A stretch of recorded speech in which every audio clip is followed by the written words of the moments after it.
ଭିନ୍ନ ଏକ ମଣିଷ, ଭିନ୍ନ ଏକ ପ୍ରୟାସ।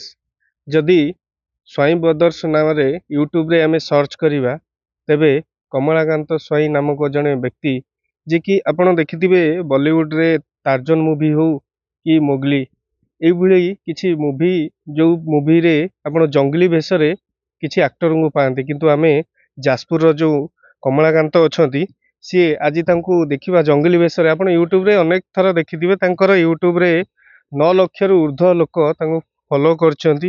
ଏବଂ ଛୁଆ ଯଦି ଅଳି ଅଝଟ କରୁଛନ୍ତି, ମା ମାନେ ତାଙ୍କ ଭିଡିଓ ଦେଖେଇକି ଛୁଆଙ୍କୁ ଖାଇବାକୁ ମଧ୍ୟ ଦିଅନ୍ତି, ଆଉ ଛୁଆ ବି ଖାଇଯାଆନ୍ତି। ତ କମଳାକାନ୍ତ ଆମ ପାଖରେ ଅଛନ୍ତି। କମଳାକାନ୍ତ, ଦେଖିବେ ଆପଣ ଫାଷ୍ଟ ଭିଡିଓ ୟୁଟ୍ୟୁବରେ ଯେତେବେଳେ ପୋଷ୍ଟ କରିଥିଲେ, କେମିତି ରିଚ୍ ହେଇଥିଲା, ଆଉ ୟୁଟ୍ୟୁବରେ ଆପଣ ଭିଡିଓ କାହିଁକି ପୋଷ୍ଟ କରିବାକୁ ଚାହିଁଲେ? ଦେଖନ୍ତୁ, ଆମେ ସବୁବେଳେ ମାନେ ସୋସିଆଲ ମିଡ଼ିଆ ପ୍ଲାଟଫର୍ମରେ ଏବେ ସମସ୍ତେ ବ୍ୟସ୍ତ ରହୁଛନ୍ତି।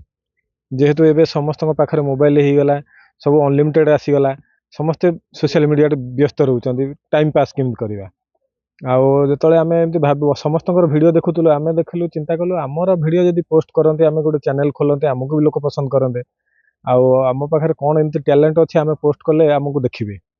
ଆମେ ଏମିତି ପ୍ରଥମେ ଚ୍ୟାନେଲ୍ ଖୋଲିଲୁ। ଖୋଲିଲା ପରେ କିଛି ଦିନ ଅପଲୋଡ଼ କଲୁ, କିଛି ମାସେ ଖଣ୍ଡ ଭିଡ଼ିଓ ଆମର କିଛି ଭାଇରାଲ୍ ଗଲାନି। ଆମେ କିଛି ଚିନ୍ତା କଲୁ, ଆମେ କିଛି ନିଆରା ଢଙ୍ଗରେ କଲେ ଆମକୁ ଲୋକ ପସନ୍ଦ କରିବେ। ଏମିତି ଭାବୁ ଗୋଟେ ଦିନ ଏମିତି ଆମେ ଗୋଟେ ଭିଡ଼ିଓ ପୋଷ୍ଟ କରିଦେଲୁ ଏଇ ବାର୍ଡ଼ ସାଉଣ୍ଡରେ। ସେ ଭିଡ଼ିଓଟି ଭାଇରାଲ୍ ଗଲା। ମୋତେ ଆମର ଗାଁରୁ ପିଲାମାନେ ସବୁ ଫୋନ୍ କରି କହିଲେ ଯେ ନାଇଁ, ତମର ଭିଡ଼ିଓ ଗୋଟେ ଏମିତି ଭାଇରାଲ୍ ଯାଉଛି, ଦେଖ। ତାପରେ ମୁଁ ସେଇଠୁ ଜାଣିଲି ଯେ ମୋର ଭିଡ଼ିଓଟା ଭାଇରାଲ୍ ଯାଉଛି ବୋଲି। ଅନ୍ୟପଟରେ ଏ ସବୁ ଭିଡିଓ କରିବା ପାଇଁ କିଏ ସବୁ ସାହାଯ୍ୟ ସହଯୋଗ କରନ୍ତି? ମୋର ମିସେସ୍ ବେଶୀ ମୋ ପଛରେ ହାତ ଅଛି ତାଙ୍କର। ସେ ସବୁ ଚିତ୍ର ବିଚିତ୍ର ସେ ଆକ୍ଟିଂ ସେ କରିଦିଅନ୍ତି, କ୍ୟାମେରାମ୍ୟାନ୍ ବି ସେ ନିଜେ। ଆଉ ଗାଁକୁ ଆସିଲେ ଆମର ପୁତୁରା ସବୁ ଅଛନ୍ତି, ପିଲାମାନେ ସବୁ ଘେରି ଯାଆନ୍ତି, ସବୁ ମିଳିମିଶିକି ସବୁ କରିଦିଅନ୍ତି ମୋର ଭିଡ଼ିଓଟା। ଆଉ ପେଣ୍ଟିଂ ବି ସେମାନେ କରିଦିଅନ୍ତି। ଛୋଟ ଛୁଆ ବି ଦେଖିକି ବି ଡରୁଥିବେ? କିଛି ଅଛନ୍ତି ପିଲାମାନେ ବି ଡରି ଯାଆନ୍ତି, ତାଙ୍କ ପିଲାମାନଙ୍କୁ ବି ଡରାନ୍ତି, ଆସିଲା ଏଇ ସ୍ୱାଇଁ ବ୍ରଦର୍ସ ଭିଡ଼ିଓ ଦେଖିକି ଡରିବେ। କିନ୍ତୁ କିଛି ଅଛନ୍ତି ମାନେ ବେଶୀ ଡରିବେ, ତ ପିଲାମାନେ ସାୟଦ ଡରି ଯାଆନ୍ତି, କିନ୍ତୁ ପିଲାମାନଙ୍କୁ ଖୁସି ଲାଗେ। ପ୍ରଥମେ ଦେଖିଲେ ଫାଷ୍ଟ ଡରି ଯାଆନ୍ତି, ନାଇଁ ତାପରେ ଆଉ ଥରେ ଯେତେବେଳେ ଭିଡ଼ିଓଟାକୁ ସେ ଦେଖନ୍ତି, ତାଙ୍କୁ ସେ ଭାରି ଖୁସି ଲାଗେ, ନାଇଁ ପୁରା ହସି ଯାଆନ୍ତି। କାନ୍ଦୁଥିବେ, ଯଦି ତାଙ୍କ ମା ମାନେ କାନ୍ଦୁଥିବେ, ସେ ମୋ ଭିଡ଼ିଓଟାକୁ ଦେଖେଇଦେବେ, ସେ ପୁରା ହସିଯିବେ।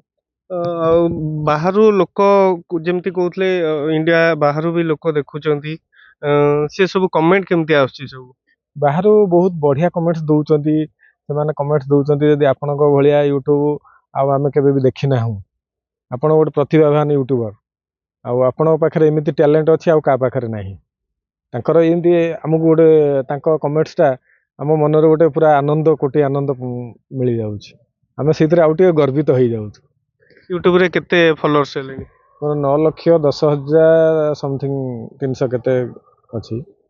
କିଛି ଆର୍ନି ହେଇଯାଉଛି? ହଁ, ଆର୍ନିଂ ହେଉଛି। ଅନ୍ୟପଟରେ ଆପଣଙ୍କୁ ଯେଉଁ ସାହାଯ୍ୟ ସହଯୋଗ କରୁଛନ୍ତି, ସେମାନେ ସଫିସିଏଣ୍ଟ ଆପଣଙ୍କୁ ସମୟ ହେଉଛି? ନାଇଁ, ସମୟ ତ ନାହିଁ। ଯେତିକି ହେଲେ ବି ସମୟ, ଆମେ ଯେତେବେଳେ ପ୍ଲାଟଫର୍ମକୁ ଆସିଛୁ, ୟୁଟ୍ୟୁବ ପ୍ଲାଟଫର୍ମକୁ, କିନ୍ତୁ ଲୋକମାନଙ୍କୁ ଗୋଟେ, ଆମେ ବି ଯେତେବେଳେ ବସୁଛୁ ଖାଲି ମନରେ ବସିଲେ ଆମେ ବି ମାଇଣ୍ଡ ଡିପ୍ରେସନରେ ହେଉଛୁ।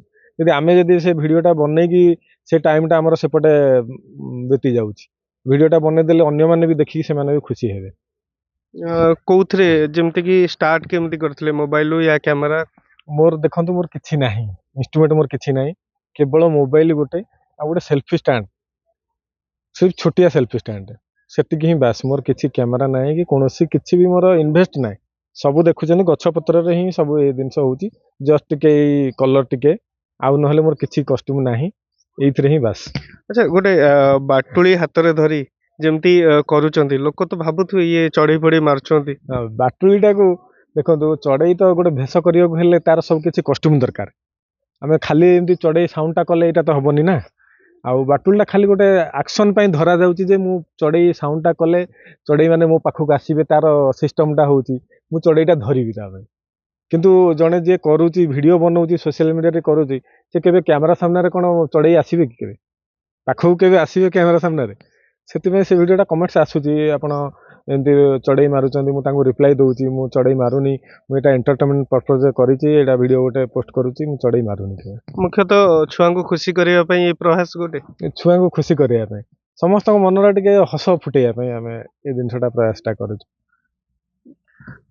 ଯାହା ଶୁଣୁଥିଲେ କୁନି ପିଲାମାନଙ୍କୁ ଖୁସି କରିବା ପାଇଁ ଇଏ ଗୋଟେ ଛୋଟ ପ୍ରୟାସ। ଅନ୍ୟପଟରେ ସ୍ୱାଇଁ ବ୍ରଦର୍ସ ନାଁରେ ଯେଉଁ ୟୁଟ୍ୟୁବ୍ ଚ୍ୟାନେଲଟି ଅଛି, ସେ ୟୁଟ୍ୟୁବ୍ ଚ୍ୟାନେଲରେ ପାଖାପାଖି 9 ଲକ୍ଷରୁ ଉର୍ଦ୍ଧ୍ୱ ଲୋକ ଗ୍ରହଣ କଲେଣି। ଯାଜପୁରରୁ କୃଷ୍ଣଚନ୍ଦ୍ର ନାୟକଙ୍କ ରିପୋର୍ଟ, ଖବର ଓଡ଼ିଶା।